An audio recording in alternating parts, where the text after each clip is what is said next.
Welcome to doctor மைக்லீஸ் music therapy channel. இன்றைய பதிவிலையும் music therapy and its impacts என்ற தலைப்பில் சில செய்திகளை நம்ம பகிர்ந்துக்கலாம். இசையை மருந்து போல பயன்படுத்தி கொள்வது எங்கனம் என்ற தலைப்பில் நம்ம வகுப்பறையில் பார்க்கலாம். அதுக்கப்புறம் ஒரு மருத்துவமனையில் எப்படி இசை பயன்படுத்த முடியும், அப்புறம் டே டு டே ரொட்டீனில் ஒரு எஜுகேஷனல் செட்டிங்கில் எப்படியெல்லாம் இந்த இசையை மருந்தாக பயன்படுத்த முடியும் அப்படின்னு. முதல்ல நம்ம சில பதிவுகளுக்கு முன்னாடி கூட சொல்லியிருக்கிறோம். மருந்துன்னு சொன்னால் அதுக்கு ஒரு வரைமுறை உண்டு. அதாவது குறிப்பிட்ட அளவில் ஒரு சின்ன அளவில், அதாவது பெரிய நம்பர் இல்லாமல் சின்ன சின்னது மில்லிகிராம் அளவில் ஒரு நாளைக்கு 3 அல்லது 4 முறை, ரொம்ப அவசியமான 6 முறை கூட ஒரு சில மருந்துகளை நம்ம எடுக்கலாம். ஃபோர்நூனில் ஒரு 3 முறை, ஆஃப்டர்நூனுக்கு அப்புறம் ஈவினிங்கில் ஒரு 3 முறை அப்படின்னு சொன்னால், இல்லை ஃபோர்நூனில் 2, ஆஃப்டர்நூனில் 2, அதுக்கப்புறம் ஈவினிங்கில் 2, அப்படியே ட்வைஸ் ஒரு டைம்லேயும் 2 முறை எடுத்துட்டா 6 முறை கூட அந்த மருந்து எடுத்துக்கலாம். அந்த எடுத்துக்கிற மருந்தோட அளவு எவ்வளோ இருக்கும்? ஒரு 2 மில்லிகிராம் இருக்கும், இல்லைன்னா 1.5 மில்லிகிராம் அப்படி சொல்லி கொடுப்பாங்க. ஸோ இந்த அடிப்படையில் குறைந்த அளவு எடுத்துக்கொள்ளக்கூடிய மருந்து அப்படின்னா என்ன சொன்னேன், தொடர் கண்காணிப்பு இருக்கும் அப்படின்னு அர்த்தம். அதாவது தொடர்ந்து ஒரு 2 ஹவர்ஸ்க்கு ஒரு தடவை அந்த மனிதரோட ஹெல்த்தை நம்ம மானிட்டர் பண்ணுறோம், இந்த மருந்தோட பலனை மானிட்டர் பண்ணுறோம். அவரோட ஹெல்த்தை மானிட்டர் பண்ணுறதை காட்டிலும் அந்த மருந்து எப்படியெல்லாம் பணி செய்யுது, அந்த செய்கிற பணியில் என்னெல்லாம் சிறப்புத்தன்மை நம்ம பார்க்க முடியுது, என்ன இம்ப்ரூவ்மெண்ட் இருக்குது அந்த பர்டிகுலர் மருந்துனால அப்படின்னு சொல்லி அந்த மருந்தோட இம்பேக்டை நம்ம மானிட்டர் பண்ணுறோம். அதனால தான் எவ்ரி 2 ஹவர்ஸ்க்கு மருந்து கொடுத்துக்கிட்டே இருக்கோம். அதுபோல் இசையும் ஒரு குறிப்பிட்ட அளவில் தொடர்ந்து ஒரு நாளைக்கு இத்தனை முறை கேட்டுக்கிட்டே இருந்தால் அதுக்கு கிடைக்கக்கூடிய பலன்கள், அதுக்கு கிடைக்கக்கூடிய பயன்கள், அந்த இசை கொடுக்கக்கூடிய பயன்கள் ரெண்டுமே எப்படி இருக்கும்னு கேட்டால் ரொம்ப ஏற்புடையதாகவும் அது ஓவர்வெல்மிங்காகவும் இருக்கும். அது ரொம்ப அதை பார்த்து நம்ம மகிழ்ச்சி அடையலாம், ஆனால் இதெல்லாம் செய்யுமா இந்த இசை அப்படின்னு சொல்லி. ஃபார் எக்ஸாம்பிள், இப்போ நம்ம கொஞ்சம் நேரம் நம்மளோட காக்னிட்டிவ் ஒர்க்கு என்ன செய்யணும், நிறைய ஒரு ஸ்கூல் போகிற பசங்கன்னு வைங்க, அப்போ அவங்க 5ஆம் வகுப்பு படிக்கிறாங்க, நிறைய டேபிள்ஸ் எல்லாம் மனப்பாடம் பண்ணணும், அப்புறம் சில செய்யுள்கள்லாம் மனப்பாடம் பண்ணணும். அதே நேரத்தில் ஒரு எக்ஸ்ட்ரா கரிக்குலர் ஆக்டிவிட்டி, எங்கேயோ ஒரு இடத்துல பேச்சு போட்டி நடக்கிறது, இல்லைன்னா ஒரு பாட்டு போட்டி நடக்க போகிறது. அந்த பாட்டு போட்டிக்கு பேச்சு போட்டியெல்லாம் நடக்கும்பொழுது அந்த காம்படிஷனுக்கு இந்த பிள்ளைங்க பார்ட்டிசிபேட் பண்ணுறாங்க. அதுக்கு உண்டான அந்த மெட்டீரியலை அவங்க படிச்சுக்கணும் இல்லையா? ஒரு 100 பிள்ளைங்க பார்ட்டிசிபேட் பண்ண போகிறாங்க பேச்சு போட்டிக்கு.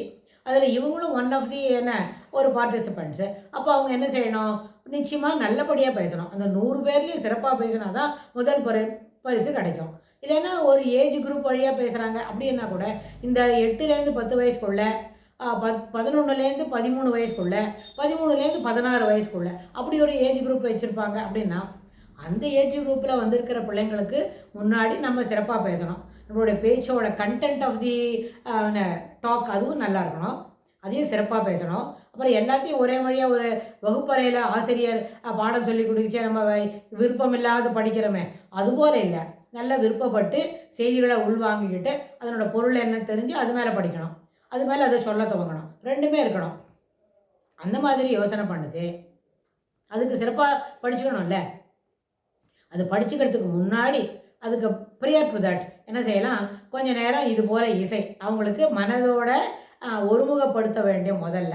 அப்புறம் படிக்கின்ற செய்தி இனிமையாக மனதில் பதிய வேண்டும். அப்போ தான் அதை ரீப்ரொடியூஸ் பண்ண முடியும். இது ரெண்டுத்துக்கும் ஏற்புடையதாக ஒரு சிடி இருக்குது. ஒரு டாக்டர் மைத்லி ஒரு music therapy to enhance the concentration and memory அப்படின்னு, அதாவது இந்த ஃபோக்கஸிங் எபிலிட்டியை அது வளர்த்துக்கிறது எப்படி அப்படின்ற முறையில் அந்த சிடியை நம்ம பேக்ரவுண்டில் போட்டு அந்த இசையை கேட்டுவிட்டு அப்புறம் இந்த டெஸ்ட்டுக்கெல்லாம் படிச்சுக்கிறது. இந்த மாதிரி பேச்சு போட்டிக்கு படிக்கிறது, இல்லைன்னா பாட்டு போட்டிக்கு பாடி ப்ராக்டிஸ் பண்ணுறது, இது எல்லாமே செய்துக்கலாம். அப்படி செய்துட்ட பிறகு இப்போது எப்படி இருந்தாலும் பேச்சு போட்டிக்கு 1 வாரம் டைமுக்கு முன்னாடி தெரிஞ்சிருக்கோம் அப்படின்னா அதுக்கு முன்னாடி தினமும் ஒரு தடவை படிச்சுக்கிறது, பேக்ரவுண்டில் மியூசிக் போகிறது.